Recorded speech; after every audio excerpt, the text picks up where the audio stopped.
We'd like to start out by thanking our valuable sponsors. Sense of Satisfaction by Cricket is the place for all your fragrance needs. Plus, she's got products to heal what ails your skin and your hair. Shop at sensebycricket.com. Special thanks to our valued sponsor, John Travis, a financial coach and certified Kingdom advisor with Richard Young Associates, a registered investment advisor. Thanks goes to Anna Patterson, my sister in the Lord who faithfully gives to this ministry every month.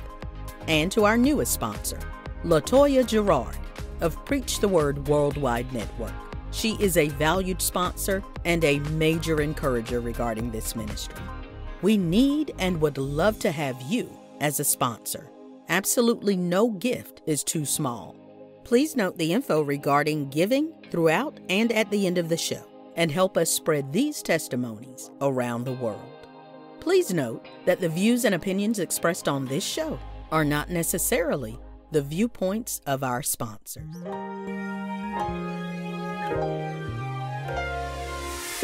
It's time to hear the story, make the connection, learn the lesson, and gain the wisdom. Are you ready? Let's get charged and be changed. The Sister Speak Brother Break Show. Conversations on grace, healing, and deliverance. This is Marcy Bush. Come on, let's journey together. And so, even with her, did she see the signs in the beginning, or was the love so strong that all that was overlooked? I'm gonna be honest with you. I don't know how to even describe that part. But I know she could see the signs because of the things I used to still was doing. But I think she put up with it because of, some of the things that she grew up in with alcoholism in her house. Gotcha. So how did y'all's relationship, how did it go? How long did you date before y'all got married? Me and my wife dated almost 10 years before we got married. Yes. Really? Did y'all have any children before you got married? No. Okay. No, we didn't. Okay. No. And dated 10 years. Yep. She hung in there then. Yes, she did. She did. She hung in there. We dated almost 10 years. Okay. Before we got married. Okay. Yep. And so then y'all got married. Are there any things kind of in between that stand out to you? Were there any major things going on in your life, like within that 10 to 12 year period from your first wife to when you and Pat got married? It was the same. Denial, the argues, the fights. It was the same. Nothing changed. I still wanted to do what I wanted to do, and that was to drink, and promises that wasn't kept. I ain't gonna do this. I ain't gonna do that. And it just never stopped. And did you ever go to any dry out centers or anything? Well, one time during probably about the first 3 years when me and my wife was married, my second wife was married, Patricia, I got stopped for DUI, so then that was mandatory for you to go to AAA. Okay. So I had to go to AAA for 8 weeks. And Alcoholics Anonymous. Alcoholics Anonymous. And what they were trying to do was pull up the surface of what was making you be in a continuous habitual offender for driving and what was making you drink. But I'm going to use the word slickness, already know what questions you're going to get asked and you know what answers you're going to give. My whole purpose in there was just to get my driver's license back and pass that class. So it was easy just tell them a lie and just keep doing what you were doing, because during that time I didn't even have a driving license. I was parking my car down the street to go to AA meetings. So just normal for me to do those things during that time. No one knew that I was even driving. I would leave there walking, come there walking, get in my car, go home. Wow. And so that definitely didn't work. But you didn't go into a facility. No. Nope. Okay. No. Okay. Both of your parents are still living during this time? Yes. Okay. Okay. So no majors, just kind of going through the motions. Okay. And so once you and Pat got married, did it get worse, or did her seeing what you're doing? At what point was there a dip, or did you come closer to rock bottom? I think the point that it really dipped was when Deshauna was in school. I think she was Deshauna is my baby girl, my youngest daughter. When she was in school, it started affecting her at school. Now, she mentioned something to her teacher, and they called my wife to the school. And when they called my wife to the school, that was the drawing board. Okay. She said no more. And during that time, I think we might have stayed together probably about another 6 months to a year. I can't recall the exact time, because some of the things that my wife were doing, she wasn't even telling me. I didn't find this out until we had gotten back together on some of the issues that she was going through privately, but she wasn't telling me. Okay. But, you know, we have another daughter, my oldest daughter. She was in their house too, watching the same dysfunctional person keep doing the same thing over and over. So she said she made her mind up that that was it. And so that's when we separated. Okay. And how long were y'all separated? We stayed separated 2.5 years. Okay. Okay. And what was life like for you during that time? Still the same thing. Okay. You still didn't see that you were the problem, or did you see that you were the problem? Still in denial. Okay. You, once you get used to being in denial, no one else can, you know, change that fact. You just have to, you know, just in denial. I don't have a problem. So almost like where you said, Daddy just don't want me to have no fun. Right. Everybody who kind of confronted you on it just didn't want you to have fun. They just didn't understand you. They just didn't understand. Because I'm hooked now. I'm all in. I'm all the way in. So it was like, you know, regardless of what they said, it was all in. You know, it's like I said, during in between those times, even during the time that my mom and dad would always not want me to come around, because once we have a family function, you know, who gonna get drunk and show out? It was me. So they would tell my wife, take him back home, take him where you got him from. And it was just, it had just got kind of to the pillar of, I had reached that peak. Then now nobody wants me around. And so when we separated, then I was on my own again, but it was something different about this time, because I had a little girl that used to follow me around everywhere I go. That was Deshauna. She followed me everywhere I used to go, regardless of what I used to be doing. She would get in the car and go with me everywhere. That's the closest that we had. And so that was one of the things that I think once we separated, it didn't stop me, but it was that me missing her would bring stuff up to the surface. Okay. So once you were left to yourself, you would think about the things that you did not have because of that. Even if you couldn't necessarily draw the line from one to the other, you know that I don't have that anymore. Right. And in order to get it, you needed to make changes. Now, when y'all did get back together, had you made any changes, or it was just like, okay, we're going to try again? So to help pull this story together, me and my wife were separated, and I had been trying to understand me, but I couldn't. So during this time, I didn't know what was happening, but I understood now that I lost my license again. Then my car tore up. For the first time in my life, I could not function without somebody else helping me. So during the time my grandmother had passed away, so we had a house built for her right next to my parents. I was in her house. I was in her house. I was staying in her house.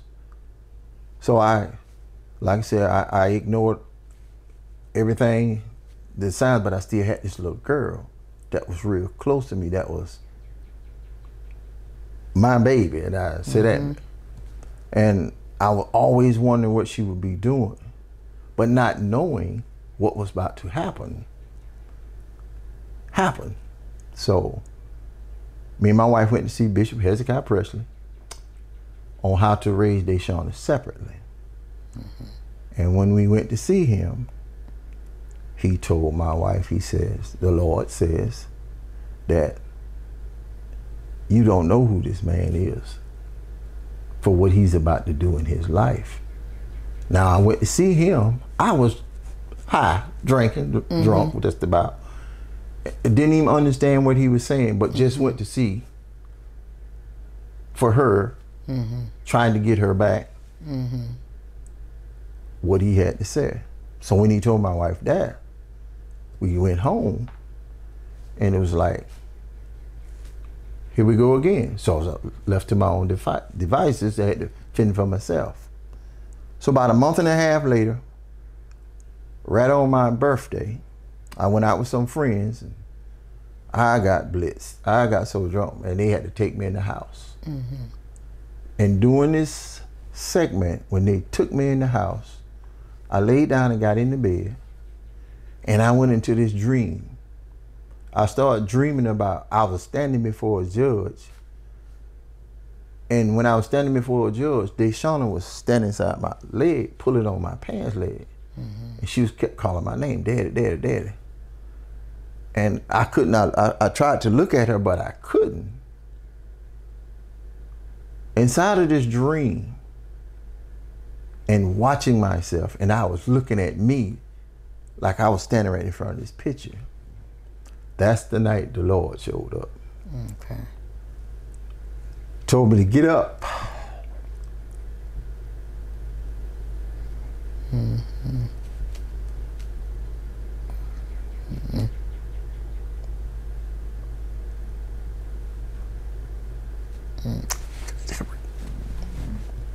Take your time. Take your time.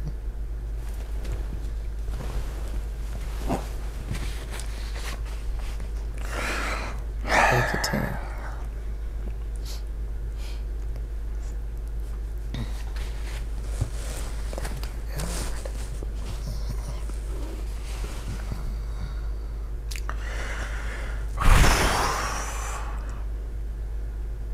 Thank you, Lord.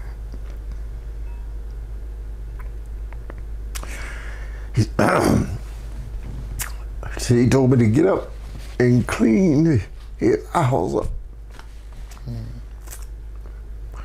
I threw everything out. I probably had during that time, probably about a case and a half of beer. And a foot tub, ice down. And he told me to get up and clean the house up.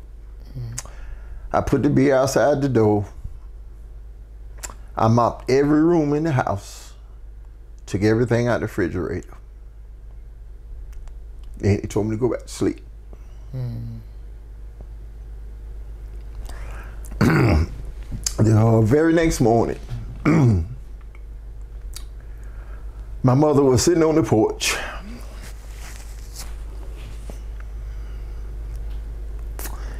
I said, Mama, you ain't gonna have no trouble out of me no more.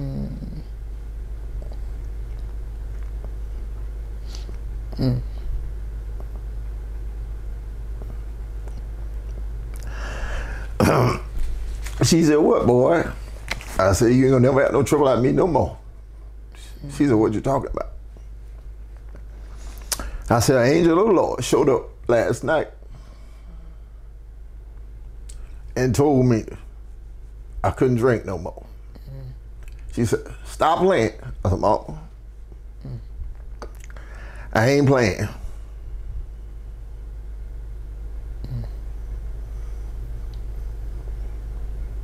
And I was free. Praise God. Ooh. Thank you, Lord. So I started going to church with my sister Barbara. Thank you, over in Augusta. Thank you, Lord. But it didn't work. So one night I asked my wife, I said, Trish, can I come with you one night to Bible study? And she said, yeah, I'll come get you. So she came and got me. And I was in the corner of the church. And Bishop was preaching and teaching Bible study. And the Holy Ghost jumped on me. I was screaming between the benches, but when I looked up, Bishop was standing over me. And he told me to get it out. Get it out. So now I know when they say miracles, I am one. No AAA, no medicine. God. Yes. Yes. God.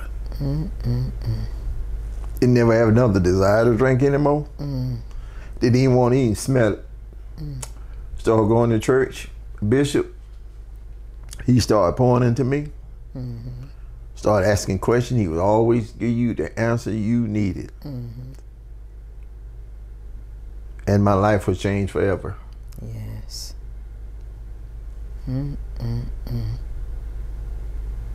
Lord. So you just stayed, kept coming? Kept coming. Kept coming. Yep. By that time, had he started men's Bible study by then? No, we had not started men's Bible study during that time. The men would always meet on a Saturday during that time. Okay. And we would go into prayer service on the Saturdays. Okay. Yeah, we hadn't started men's Bible study that time. Okay. Yeah. How did your family feel when they began to see the changes in you? Your mom, your dad, your siblings? My parents finally got to see their son. Not the drunk one, their son. My dad was overwhelmed with joy. My mom was too. Like I said, I was always my mother. My mother's baby. Ain't no word could express the freedom that helped her, because I took my parents through hell. I really did. From the arrests, getting me out of jail, cutting up, I took my parents through a lot. And so how old were you when your conversion took place? I was 32 years old. Okay. Okay. How did your siblings respond? Well, my brother and sister was overwhelmed because they couldn't believe that one night changed my life. One man spoke a word that changed my life. And the crazy part is how drunk you said you were. Oh, man. That you had to be brought in the house. Sure did. But right in the midst of that. He took me into a dream, and then Deshauna was in the dream. Like I said, me and her always been close. And he was taking me through this journey. And then I fell back off to sleep. And then he woke me up again. He said, clean my house up. I've never experienced something like that before. But I know what I saw in that house. Yes. I know what I saw. Right. And I cleaned that house up. I mopped every room in that house. I took every beer can, every beer, and I threw it out the door. I sure did. At first, did your family, because you had been so far left, when they saw you and you weren't drunk at, say, the first family function, did they know, like, oh yeah, that's it? Or did they have, well, because you had never tried to fight it before, had you? No, never tried to. Never tried to hide it, never tried to fight it. So when they saw you, they knew? They knew. Oh, they knew. Because something that he put inside me for the first 6 months, God hit me like a hen hides a biddy. All my friends that I used to hang with, used to go out with, I didn't see them for 6 whole months. Wow. The only thing my focus was going to work. My daddy would have to take me to work. Like I said, I had lost my license. And going to church was come and get me to go to Bible study on Tuesday night. That was my only function. Wow. I read the Bible every day. I was really focusing on getting me right, because now I got 3 kids that's been damaged by my actions. Not 1, not 2, but 3. So I'm trying to get myself together, but I knew I couldn't do it by myself. Right. So like I said, Bishop took me like a little child.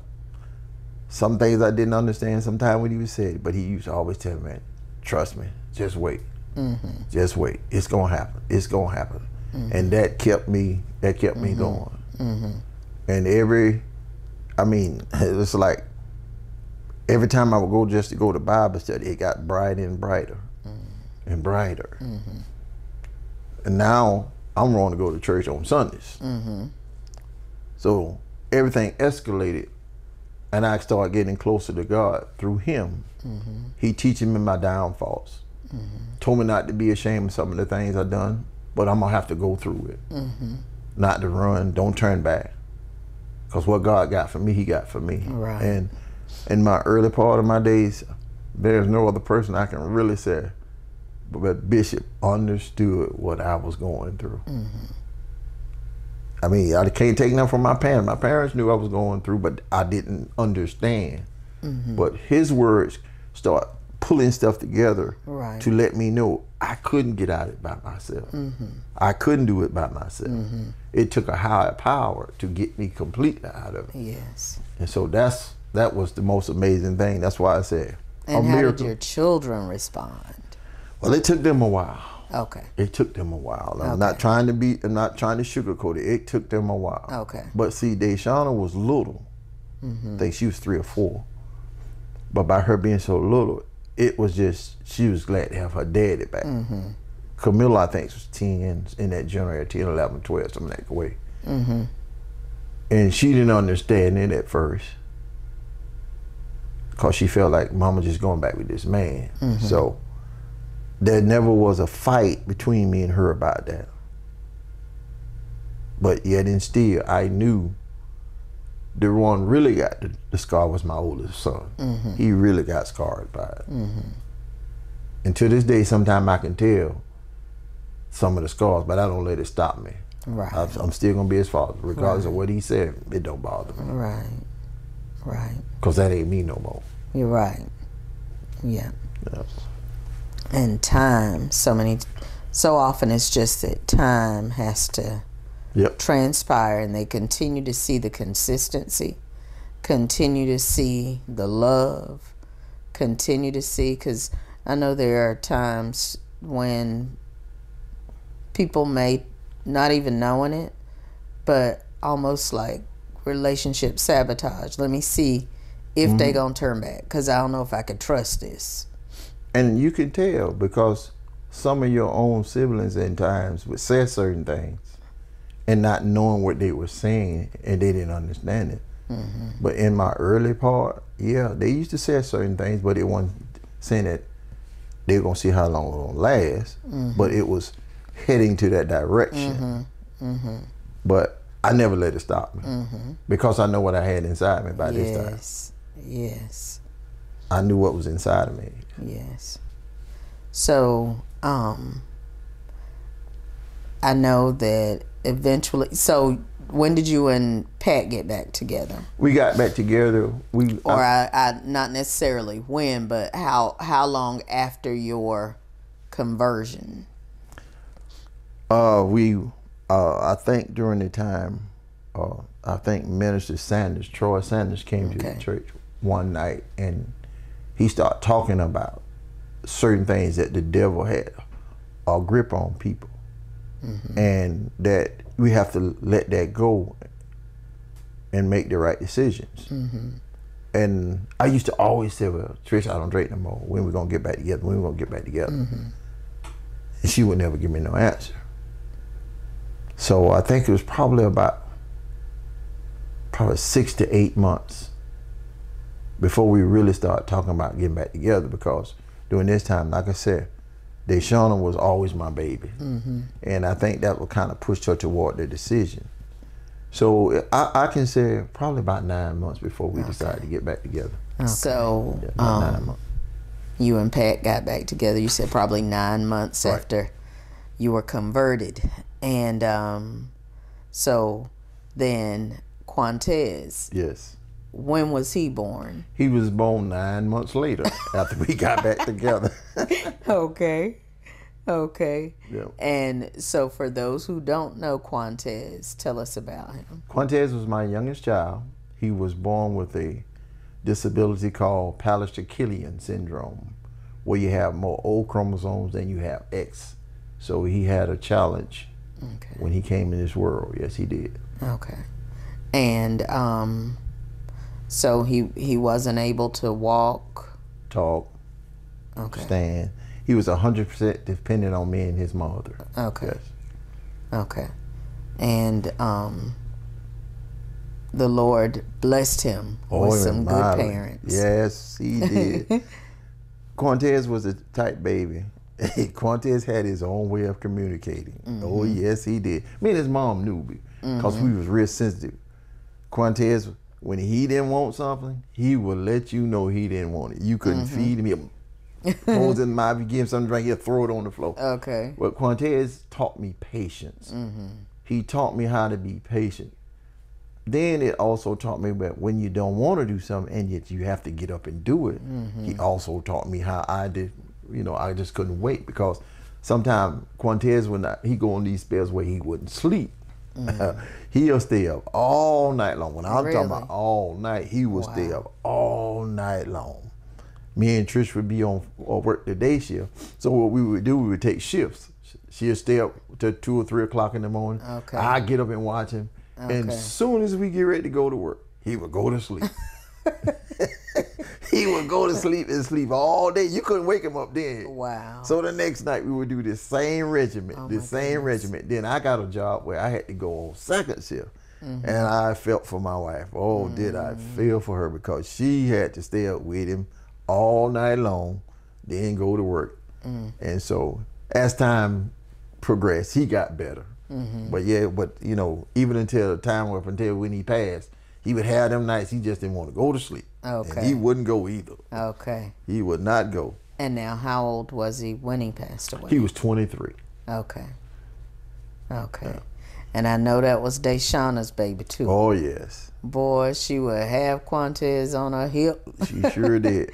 And I think that closeness between them two, it's kind of like, I tell people all the time, my youngest grandson, KJ, be at my house all the time now. And I think, he does not replace Quantez at all. But by him being around, running through my house, I look at him, sometimes I shake my head. Thanks so much for joining us today. If you've been blessed by today's show, feel free to let us know. And if you'd like to sow into this ministry, become a sponsor, or contact us, you can reach us at 803-221-0169. Or you can email us at thessbbshow@gmail.com. Let's continue this journey together.